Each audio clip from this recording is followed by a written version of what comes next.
एक बुढ़िया माई ही बिके सात बेटा हा, छह तो कमाता, एक काम कौन करतो। छह बेटा तो भोजन कर खीर पूड़ी खार काम पर चला जाता, लेकिन सातों कोई काम नहीं करतो। खूब धूप निकलना पर उठ तो या दूसरा बेटा को जो को बचेड़ो खानो तो वो बिन थाल में रख दे देती और वो बहुत खुशियों खा लेतो। भोजन कर वो दोस्तों के साथ घूमतो फिरतो, काम काज कुछ करतो को नहीं। बिकी लुगाई बिन बार बार काम करने के लिए कहती तो वो हंस कहतो कि बार बार काम करने वास्ते क्यों कहवे, कितना मजाऊ दिन निकल रहा है, माँ कितना बढ़िया बढ़िया खानो बना खिलावे।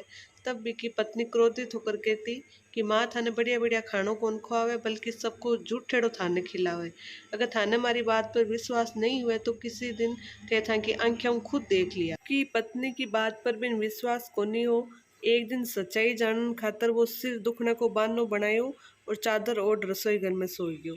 थोड़ी देर के बाद में वो देखे कि माँ बेटा ने खीर पूड़ी हलवा बढ़िया बढ़िया बना खिलावे। भोजन करने के बाद में बान लड्डू खान खातर देवे और वे सगला काम पर चला जावे। बांक जाने के बाद में जकी बार बुढ़ी माँ है बा थाली में बचड़े भोजन ने एक थाली में रख देवे और बचड़े जका लड्डू का टुकड़ा हुआ बा ने दोबारा लड्डू बनावे और भी सातों बेटा ने भोजन करन खातर केवे। और भी दिन सब कुछ देख लेवे तो केवे कि माँ मन भोजन कौन करनो, मन भूख कोनी, मैं परदेश जाऊं। तो बुढ़िया माँ कहवे कि काल जातो है तो आज ही जातो रहे। बुढ़िया का अत्ता कठोर वचन सुन वो तुरंत ही परदेश जाने की तैयारी करने लगे। चालती टाइम बिन आपकी पत्नी की याद आवे, बा गौशाला का माँ इन्हें गोबर थाप रही रेवे तो वो जावे और बिन कहवे कि हम जाए परदेश को आवेंगे कछु काल, तुम रहियो संतोष से धर्म आपनो पाल। आपके पति की बात सुन रबा बोले, दो निशानी आपकी देखी धरू में दीर, सुधी हमारी मत विसरियो रखियो मन गंभीर। आपकी लुगाई की बात सुन वो बोले कि मार्कब तो बस निशानी अंगूठी की है, इन खुद कन राख ले और तुम भी मन कोई निशानी दे ताकि प्रदेश में मैं भी निशानी दे कर तन याद कर सकूं। पति की बात सुन बा बोले कि हमारे पास तो कुछ भी नहीं है, खाली वो गोबर को हाथ है, वो केरवा पीठ पर छाप लगा देवे। सातों जो को बेटो है वो आपकी लुगाई की निशानी लेवे और प्रदेश कन चाल पड़े। कई दिनों की लंबी यात्रा के बाद वो एक विशाल और बड़े नगर में पहुंचे, बट कई दुकानदारों नौकरी देने खातर प्रार्थना करे, लेकिन सगला बिनी परदेश से जानकर भी की प्रार्थना ठुकरा देवे। अंत में वो निराश हो जावे, सेठ की दुकान पर पहुंचे और सेठ ने कहे कि थाना अगर नौकर की जरूरत है तो मन काम पर राख लो। सेठ बिन तुरंत नौकरी पर राख लेवे। कुछ दिनों में बिकी बहुत बिक्री हुए, लड़का हूँ वो बहुत खुश हुए। कुछ ही दिनों में सेठ को जो सारो काम है वो संभाल लेवे, बिको व्यवहार बहुत बढ़िया हुए। आने वाला जगह ग्राहक हुए वो बहुत खुश हुए बिरू। सेठ भी बिको काम देखकर बहुत खुश हुए और बिकी मेहनत और ईमानदारी देखकर बिन हिस्सेदार बना लेवे। लेकिन कुछ ही महीना के मायने लड़को बहुत सारो धन कमा लेवे, लेकिन संयोगवश सेठ ने कोई नगर छोड़कर कोई दूसरे नगर जानो पड़े और सेठ आपको हिस्सों लेकर दुकान सगली लड़का के भरोसे छोड़ चलो जावे। अब वो मालिक लड़को बन जावे, लेकिन बठी ने बिकी जगी बुढ़ी माँ है बा पत्नी ने बहुत दुख देनो शुरू कर देवे। सारे दिन बिन बातें सुनाती रेवे, हर समय काम पर वह लागेड़ी रेवे, लेकिन जिठानियाँ भी बिन की कहती रेवे। सुबह होते ही बुढ़िया है बा बिन जंगल में लकड़ी काटने भेज देवे। आटा में जकी चोकर निकले भी की रोटी खान ताने देवे, नारियल की कटोरी में पानी देवे। वह बेचारी चोकर की रोटियां खार भी किसी ने की भी कौन के, बस आपको भाग को लेको सोचकर चुप रह जावे। एक दिन बाद जंगल में लकड़ी काटने जावे तो रास्ता में बाद संतोषी माँ को मंदिर देखे। मंदिर में लकड़ियां को गट्टो रखकर जमीन पर और कुछ देर बाद आराम करबा खातर रुक। मंदिर में बहुत सारी लुगाइयां हैं जो की पूजा करती रहे, तो बन पूजा करते देख पूछे थे की पूजा करूं, इको काई फल मिले। तो एक लुगाई कहवे कि ओ व्रत करना हूँ, पूजा करना हूँ, संतोषी माता प्रसन्न हुए, धन संपत्ति को भंडार मिले, गरीबी दूर हुए, परिवार में सुख शांति हुए, लड़की को शीघ्र विवाह हो जावे, बिन अच्छो वर मिले, व्यवसाय में भी लाभ हुए, जगह के संतान ने में संतान हो जावे। अगर पति है परदेश गएड़ो हुए तो माँ के कृपा शीघ्र घर लौटे, न्यायालय में कोई मुकदमो चलतो रहे तो बिम जीत हो जावे, धन संपत्ति में भंडार हुए, पारिवारिक जगह क्लेश हुए बे नष्ट हुए, व्रत करने वाले स्त्री पुरुषा ने संतान मिले, सभी मनोकामनाएं पूरी हुए। और सुनते ही बा व्रत की विधि पूछे तो संतोषी माता का व्रत की विधि बिन बतावे कि गुड़ और चने का प्रसाद बांटकर खुद भी थे प्रसाद ग्रहण करो और गुड़ और चने पूजाऊं माँ प्रसन्न हुए। माँ को व्रत शुक्रवार को करो जावे। शुक्रवार को सूरज उगना पहले उठो, स्नान आदि करो, मंदिर में जार पूजा करो, व्रत करो। मंदिर नहीं जा सको तो घर के ही किसी कमरा में मूर्ति या चित्र रख कर पूजा करो।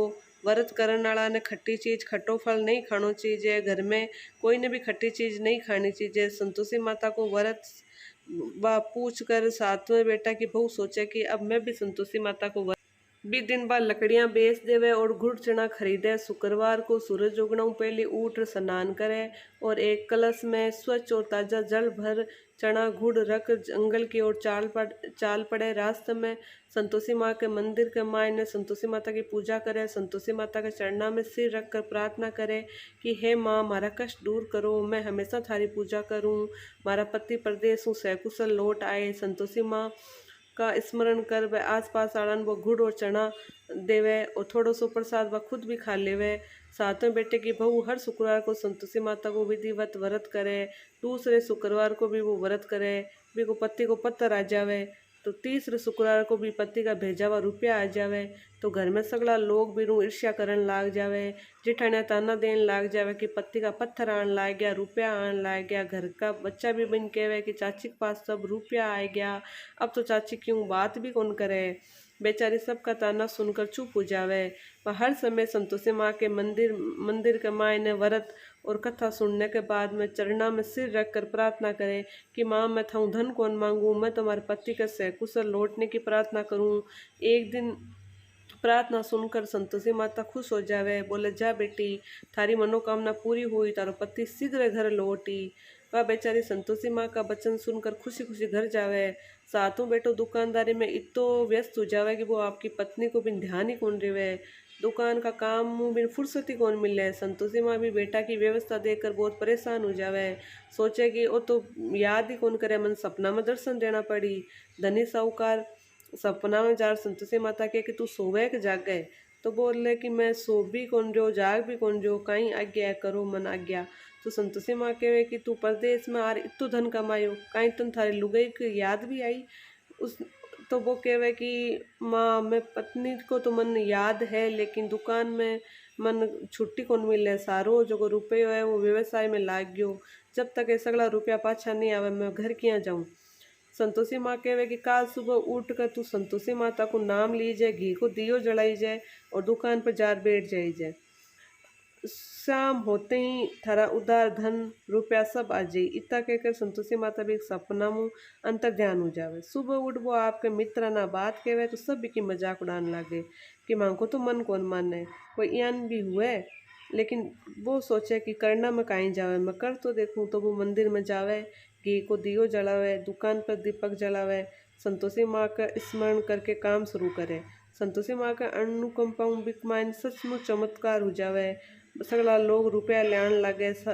शाम तक बिक कर धन को ढेर लाग जावे। दुकान को सारो सामान हाथों हाथी बिक जावे। संतोषी माता ने नमस्कार कर वो घर लौटने की तैयारी करवा लागे। बट साथ में बेटे की जो पत्नी है वह रोजाना जंगल में लकड़ियां काटने न जावे। लकड़ी को बहुत ज्यादा होने के कारण वह थोड़ी देर मंदिर में विश्राम करे। तब बिन दूर धूल उड़ती दिखाई देवे। तो बस संतोषी माता ने पूछा कि माँ, आ धूल क्या उड़ रही है।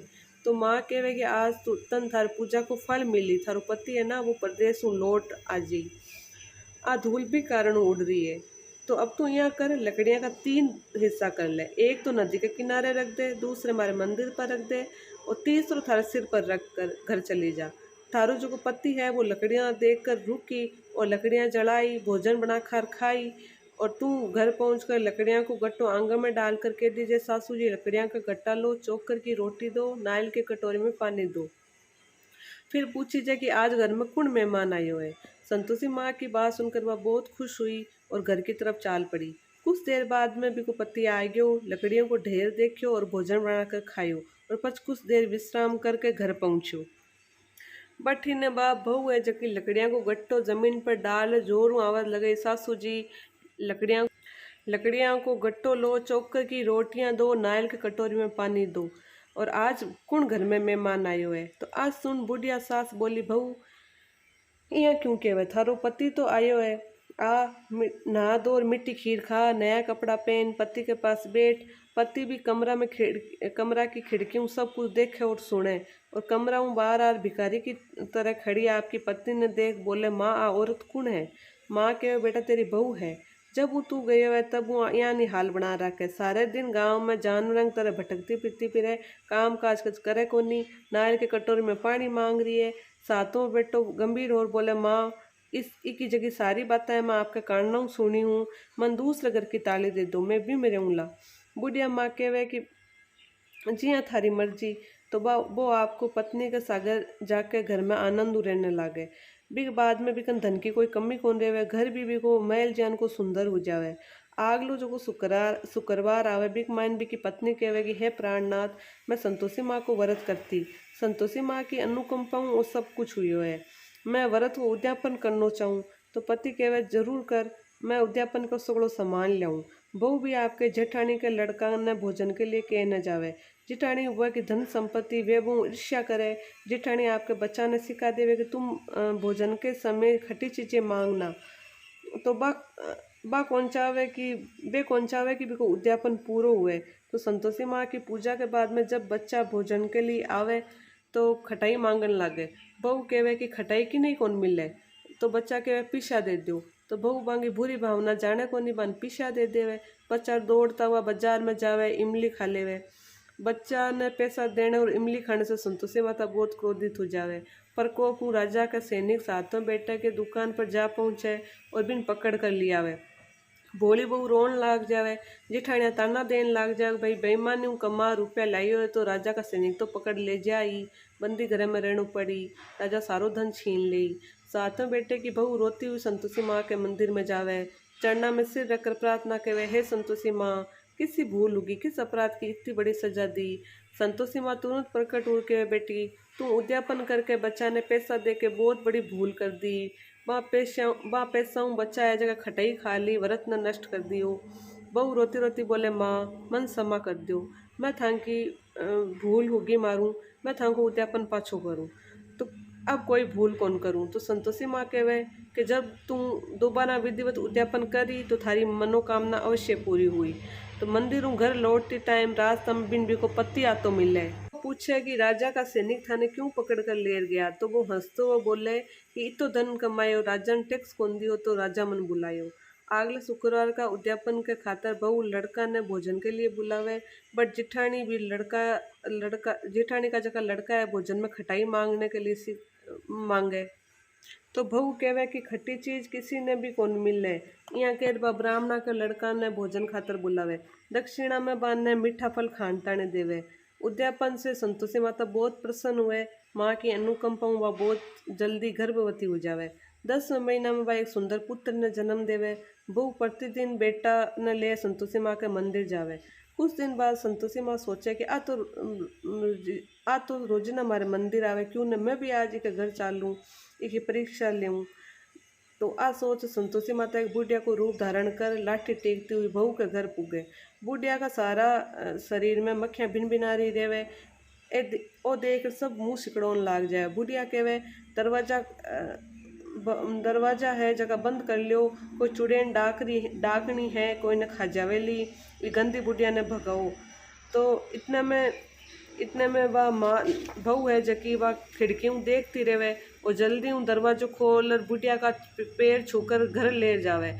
और सास रोक तो बहू बोले, आज तो बहुत खुशी को दिन है, हमारी संतोषी माता हमारे घर आई है। छोटे बहू को जो बेटो है बिन दूध पिलाने ने भी वह हटा देवे। तो संतोषी माँ भी की सेवा देख इतनी खुश हुए।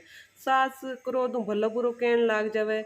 बहू बोले, सासू जी आज हमारी संतोषी माँ हमारे घर आई है, घर में इतनी सारी खुशियाँ छाई है। तो आज सुनते ही सगला संतोषी माता का पाँव पकड़ कर भी क्षमा मांगने लगे। माँ माने माफ़ कर दो, मैं थाने पहचानने में भूल कर दी, मैं थाको व्रत की विधि कौन जाना है माँ, अब मैं भी थाको व्रत करा। तो आप सब सुन संतोषी माता बुढ़िया का रूप धारण करेड़ी रेवे, जगह संतोषी माता आपको रूप बांध दिखावे और कहवे कि व्रत करना था सगला की मनोकामना जरूर जरूर पूरी हुई। और घर में धन की वर्षा भी हुई। बुढ़िया के सभी जगह बेटा हुए वे व्यवसाय खूब तेजी से चालन लाग जावे और धन संपत्ति को मांगे घर में भंडार बढ़ जावे। तो बोलो संतोषी माता की जय।